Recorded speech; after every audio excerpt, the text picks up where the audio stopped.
Hi, everyone. Welcome to episode 136. That's 136 of the All Dolphins podcast on this Wednesday, November 22nd, 1963.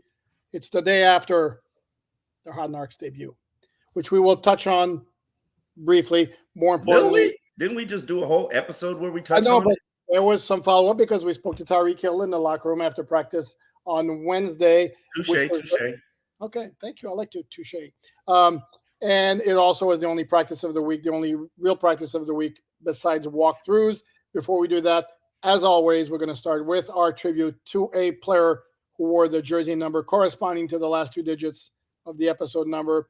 Number 36, so let me get out of the way. The best player who wore number 36 was Don Nottingham, a running back from the mid 70s who was built like a bowling ball.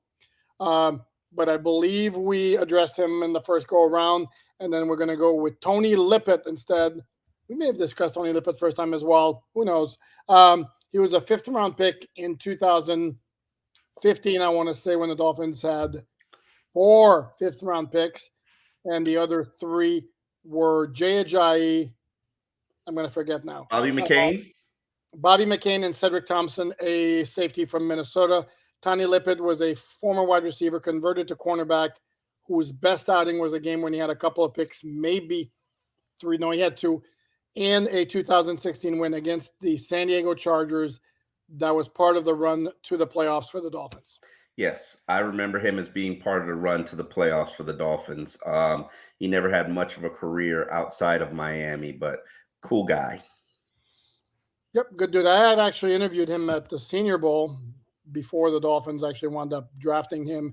And in that fourth quarter, he actually had his two picks were in the fourth quarter against the Chargers. And if I remember correctly, they had four picks in one quarter against Phillip Rivers, including Kiko Alonso's game-winning pick six in the final 2 minutes in a 31-24 victory in their last game at Qualcomm Stadium in the absolutely fabulous city of San Diego. All right. Okay. Now that that's out of the way, let's get to some of these practice injuries of the one important practice today. For the very first time in a very long time, the Dolphins had everybody eligible to practice that, and they did. Now, a laundry list of guys who practiced on a limited basis included Rob Hunt, Rob Jones, who returned to practice, Durham Smythe. One guy who did practice fully was Braxton Berrios, who obviously is trying to make sure he gets on the field so that he can play against his former team. These players love revenge games, no matter what they say. That's very high on their agenda. They want to show the old flame what you missed out on, and that's significant for them. So Braxton Berrios, 2 straight days of full practice. I would expect to see him in the lineup on Friday, which is very weird to say. Another guy who practiced 2 straight times, Chase Claypool. We saw Teron Armstead show up to practice late, but Teron Armstead says he's fine. He's still working through some things, trying to get completely healthy. But as we've already known, a 70% Teron Armstead is better than probably about 80% of NFL offensive tackles. And I would certainly rather Miami's situation with Teron Armstead on that line as opposed to what the Jets are doing. They basically will have one starting offensive lineman out there on the field for them, and the rest of them will be backups and fill in because I believe Mekhi Becton was ruled out. Actually, Mekhi Becton was, I'm looking at the injury report right now as we speak, listed as limited. Yes. On the injury report, I have not seen anything to the contrary from Robert Saleh in terms of a press conferences. I believe he speaks before practice. The only one who did not practice for the Jets was defensive back Michael Carter, not to be confused again with the running back of the same name, who's somebody on our live Hard Knocks recap show yesterday suggested the Dolphins would be wise to consider as far as signing to their practice squad. This is an interesting game. They're revenge games throughout the regular season. If you recall, the Dolphins signing 3 free agents from the Jets in the offseason. Along with Braxton Berrios, there was Mike White. And then Tyler Kroft. No, the other one was, and it's easy to forget because he's no longer with the Dolphins. That would be Dan Feeney, offensive lineman who was traded. But Tyler Kroft is a former Jet too. He was, but I don't believe he came directly from the Jets. No, he didn't. Okay, so Three of them, Finney obviously is not playing. Mike White obviously not playing. Unless Or you hope he doesn't play.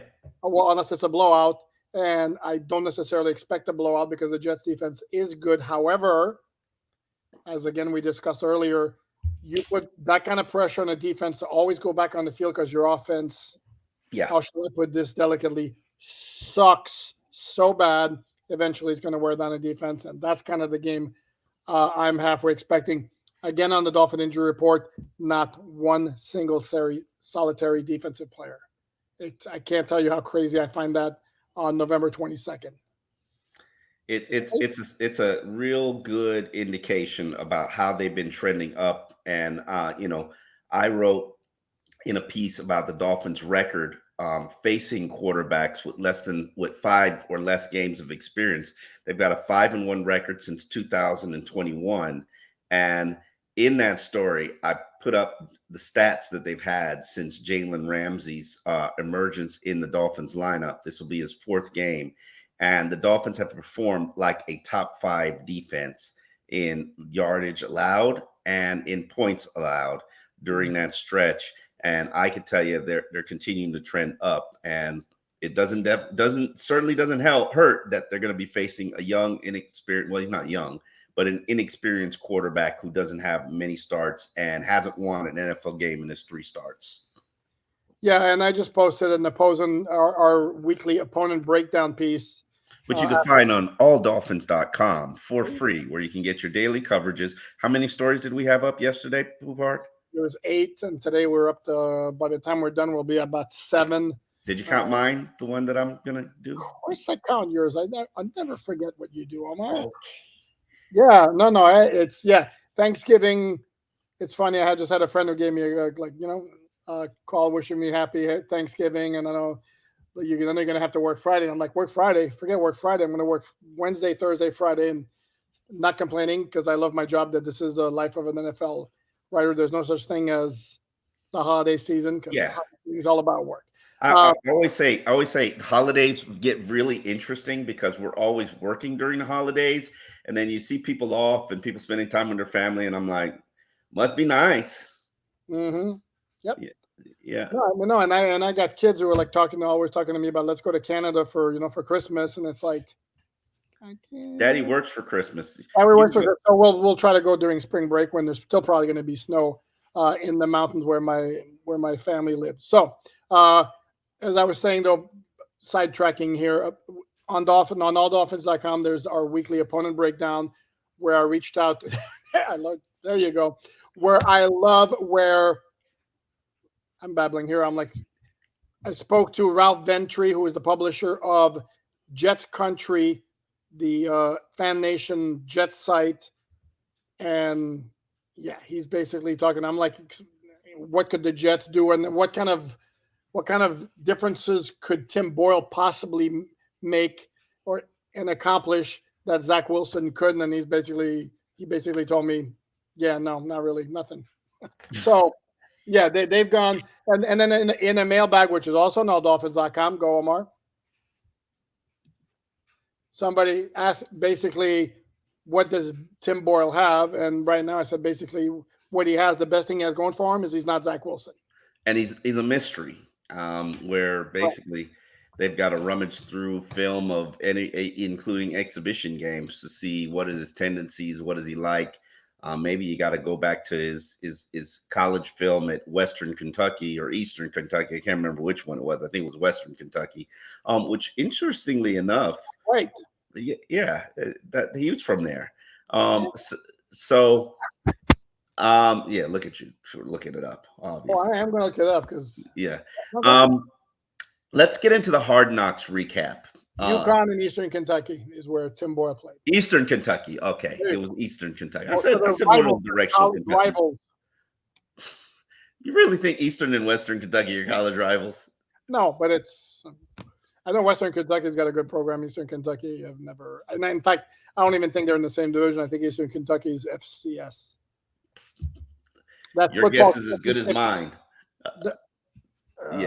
Can I look it up?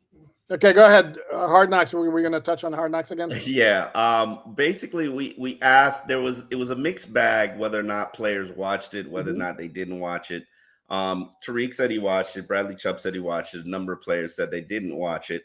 Mike McDaniels claims that he didn't watch it. I'm pretty sure he said he was in bed at 8:30, but I'm pretty sure Mike McDaniels had a preview look for clearance. But as he said, and I do believe this, my job as a head coach is to fix problems.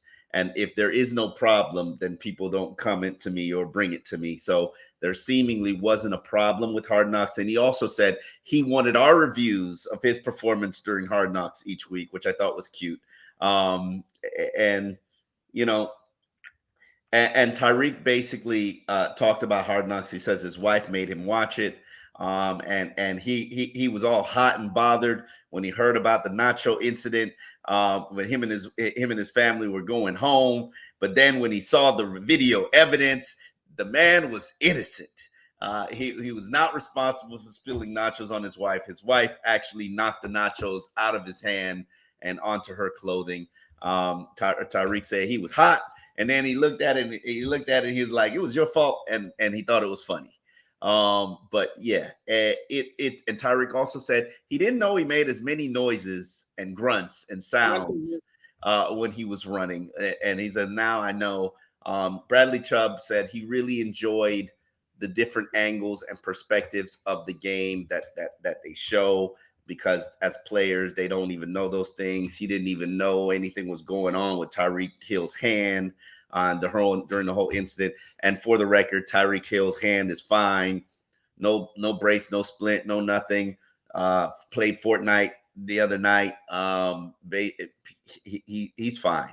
Tyreek, you know the saying, cheated don't get hurt. Yeah. No, and he said the only reason he stopped playing Fortnite last night is because he had to stop to watch Hard Knocks. Another interesting thing that Tyreek said, he said this was the first time, that little clip of the official telling him don't throw up the peace sign if you're on your way to the end zone. He said that was the first time an official had ever told him that.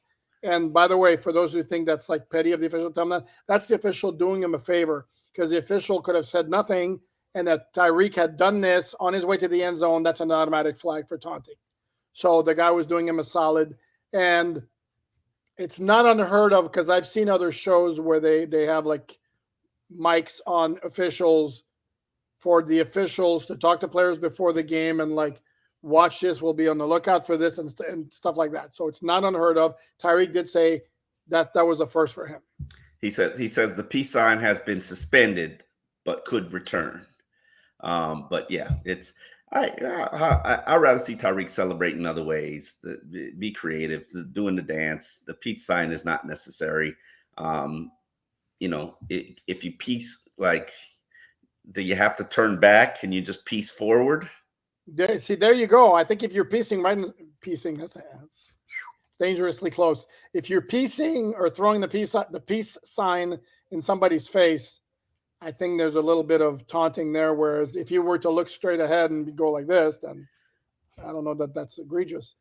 And then there's what DK Metcalf did, right, Omar?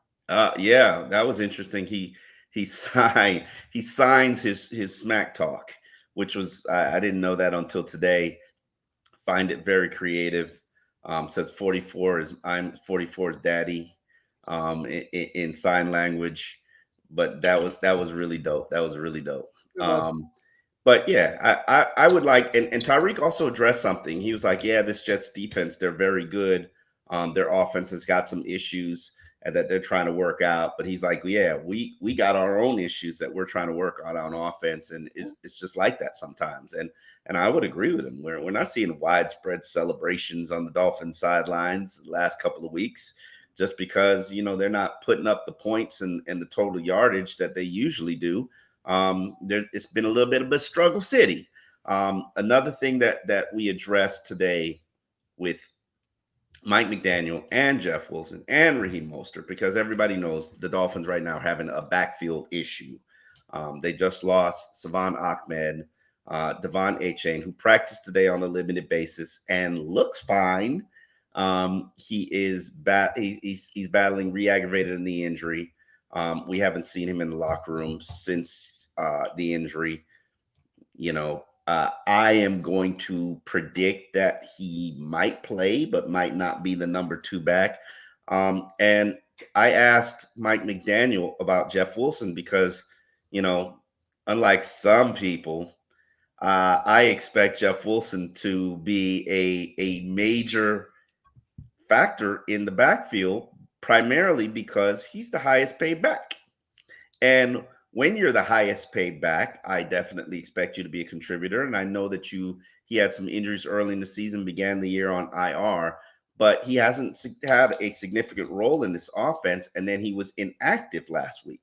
And Raheem talked to him and basically was like, yeah, that was hard for him. I had to give him a talk. Raheem is like his big brother in the NFL. And he was like, I had to give him a talk before the game, just to keep your head up. And Mike McDaniel addressed it, and he basically is like, he's not doing anything bad. It's just a matter of the circumstances and the situation. And the hope is that this makes him hungrier. And Jeff Wilson has indeed said it makes him hungry.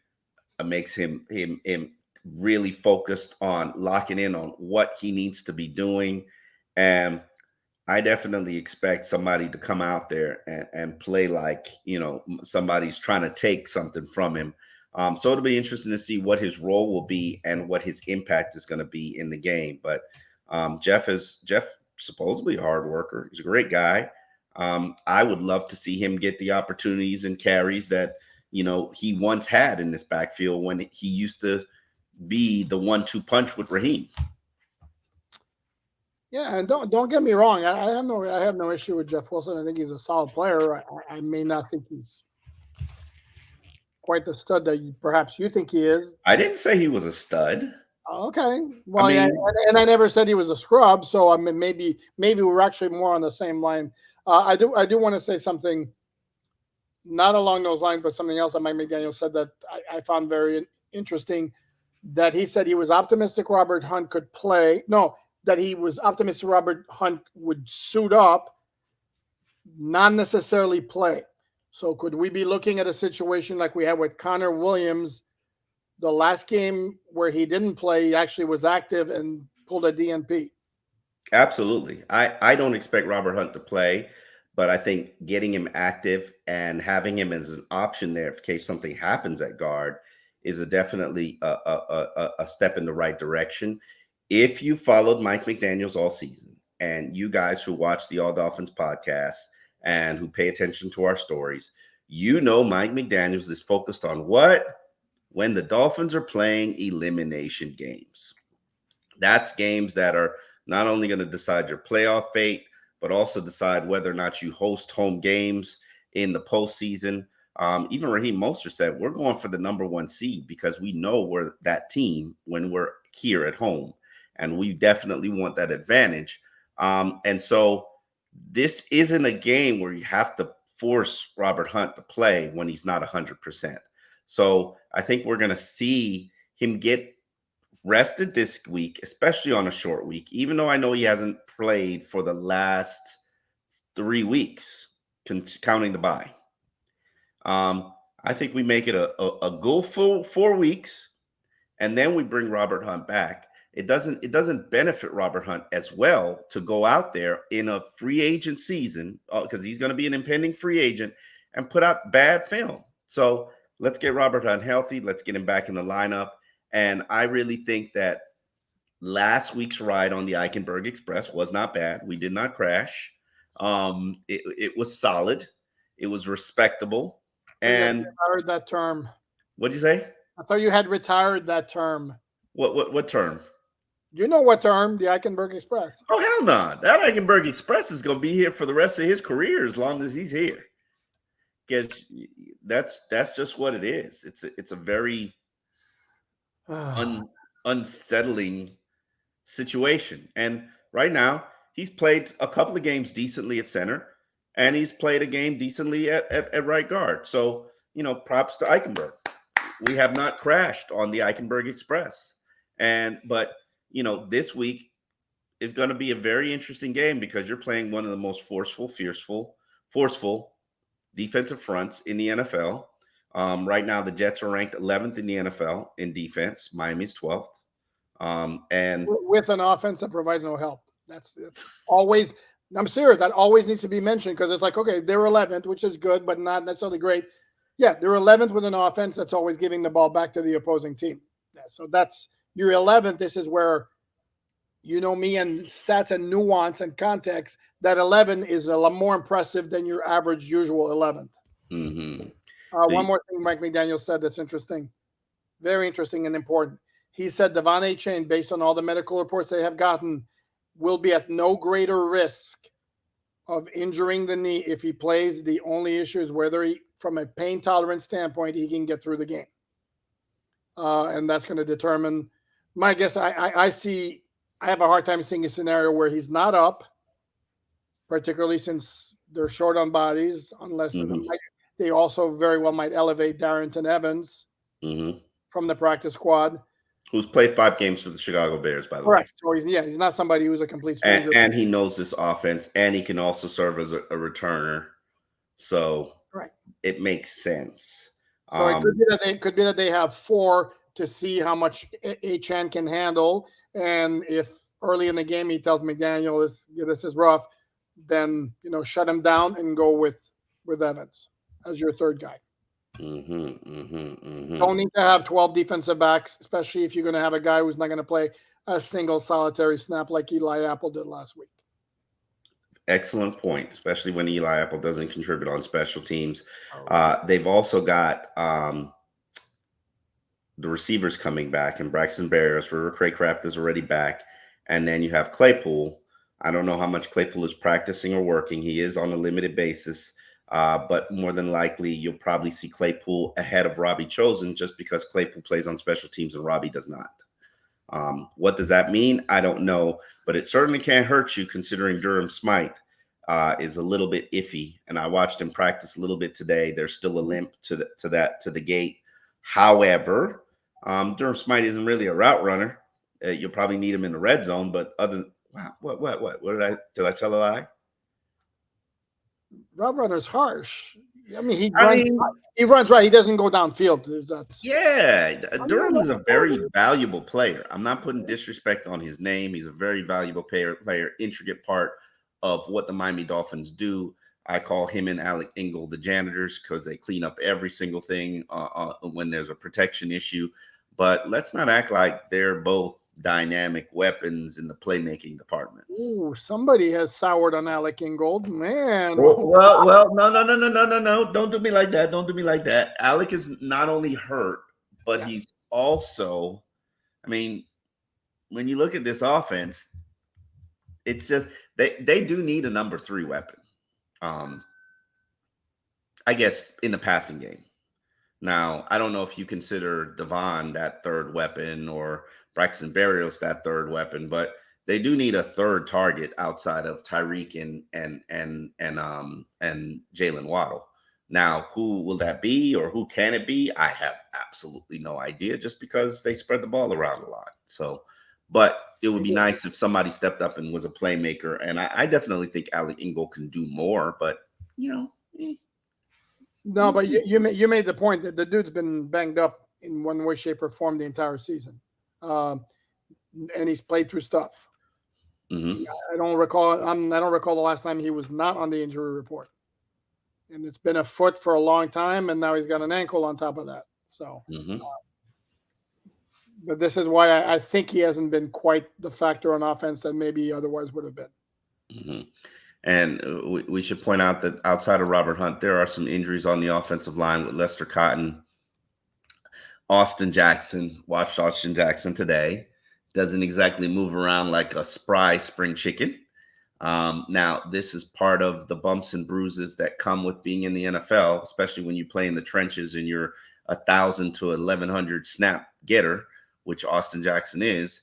You're going to get a little banged up. So the question is, can you play through it? Can you play through the pain? There's a difference between injury and pain. And right now. No, I was going to point out that Mike McDaniel set of both Austin Jackson and Lester Cotton, he's very optimistic they both will play against the Jets. Absolutely. As am I. Now, does that mean they're and understand that we're looking at these guys where they didn't have a day off and it's on a short week. You know, most NFL players, their bodies haven't healed till probably about Thursday. So it takes a minute for them to get right. But that's the challenge of these these Friday games. Well, Thursday and Friday games. And you know, what I love about them, and I even asked Tua this, and he acknowledged it, is that, you know, when you play a division opponent, it doesn't necessarily require a tremendous amount of scouting and research because you're so familiar with that opponent, the styles and the tendencies and the nuances. Now, Tua says he's got to do a lot of work because he didn't play against them last year, but he did play against them the year before that. And I believe he delivered 2 wins. So it'll be interesting to see what happens with this game. Mike McDaniel even talked about the fact that you gotta kind of scale back what you do or your expectations or your demands as a head coach, just because you don't have the preparation time. You simply don't. And this is one of those games where you got to go with your bread and butter, got to go with your staple items, and make sure that they're as sound and as good as you possibly can. All of that stuff that you had in previous weeks where you didn't get to this play and you didn't get to that play in your first 20 scripted plays. Yeah, let's cobble them all together, especially if it works for this opponent, and make it work. Yeah, and then the other point that needs to be made is we talk about, and somebody asked Mike McDaniel today about the challenges of playing on a short week. Well, guess what? That applies for both teams. So yes, and the Jets are just as injured as the Miami Dolphins are. In fact, they'll only have 1 starting offensive lineman on their offensive line. So correct, and they're making a quarterback switch. So and they're offensively challenged. So no, there are no excuses. There's none of this short week on the road. Is it ideal? No, it's not ideal. But again, the Dolphins are a better team. If they are to go where they want to go, this is a game that they need to take care of. Absolutely. And on that note, programming note, you want to do the honors or shall I? You go for it. Oh, how about that? Okay. Tomorrow is Thanksgiving, so obviously happy Thanksgiving to everyone. Happy Thanksgiving, right? Enjoy family, friends, and food and football. Not too much food. Eat and drink responsibly. And I say that to myself for as much as I'm saying that to you guys. I've never enjoyed Thanksgiving food, by the way. Just want that on the record. I always knew you were cray now, and now it's no. I'm sorry. I do this all the time on radio when I do it. When do you eat turkey? As much as I possibly humanly can. I think you and I have had this conversation in the media room before. I absolutely love turkey. It's my favorite meat, poultry / type of food like that. Absolutely. Absolutely. Love you are turkey. The one human being that enjoys turkey like that. And listen, and I'm sorry, a table full of side items, no, I'm not interested. I would rather, tell me what you would rather do. Go to a friend's barbecue where he's got some stuff on the grill, or go to Thanksgiving dinner? Is that a trick question? No, that's slam dunk. Don't even think twice about it. Give me the Thanksgiving feast. Oh my God. Close. Oh, please. Okay. Put some steak and some chicken on the grill. I'm sorry. Maybe you even grill a lobster, some shrimp on a kebabs. No, I would rather the barbecue as opposed to Thanksgiving dinner. I hate the fact that Thanksgiving only offers turkey or ham. Suppose I don't like either, which is I will tolerate either. Then you're a picky bastard. What can we do? I am guilty for being a picky bastard, so it is what it is. And mind you, I like chicken. I like steak. And then I like a good barbecue as well. But I love, give me like green bean casserole. I love, even though it's horrible for you. Love sweet potato casserole. Give me that. Love stuffing. Oh boy. Okay. Anyway, collard greens is like the only thing that I like. I don't like mac and cheese. I like mashed potatoes, so I'll eat turkey with mashed potatoes and gravy. Now, Okay. hopefully, it's some All good right. gravy. But all that cranberry sauce, man, that cranberry sauce sits in the grocery store on those shelves for an entire year until Yeah. you buy it during Thanksgiving. Not the only cranberry thing I like is the band, the Cranberries, and their music. I love their music, but the cranberry sauce, no, that's a big no for me. Anyway, what I wanted to say along with those wishes for a happy Thanksgiving is, as far as on the website, alldolphins.com, there will be plenty of stories. I think we got 4 or 5 things going up tomorrow. On the podcast, we will have a 1st and 10 with rookie cornerback Cam Smith. So get to know him a little bit off the field, not the football player, the dude. We will be back with Omar and I chatting up the final preview of the Jets game on Friday morning. We anticipate that it'll be up around 10 a.m. where we'll have all the final info with the injury report, as well as the usual Thursday roster moves and all the last minute developments. Yes. And we've also got Jeff Wilson's 1st and 10 and Mike White's 1st and 10 up on the site, along with the gallery of the other 1st and 10s. You can find that in our YouTube playlist. We appreciate you always watching, always supporting, always going to alldolphins.com, where you can get your coverage of the Miami Dolphins for free. And again, we won't be here for Thanksgiving, but you've got a Hard Knocks recap episode. You've got a Behind Enemy Lines. You've got this episode that we appreciate you for listening and watching. And we will be back Friday here on alldolphins.com.